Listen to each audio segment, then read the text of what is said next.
it is your friendly neighborhood Spider-Man again. Did bugs teleport into your house? And I'm going to guess the answer is no. Today we're going to talk about the in-home built-in wall pest control system.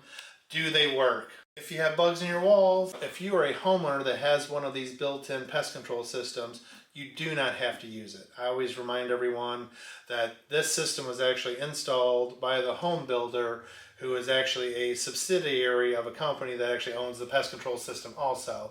A lot of people actually think that they must use this system because it's in the house. In my opinion, which is right, the exterior is the absolute most important part to spray at the house. I always joke with our customers, bugs don't teleport into the house. You need to have a nice, strong, consistent barrier, which is why we recommend either quarterly or bi-monthly service.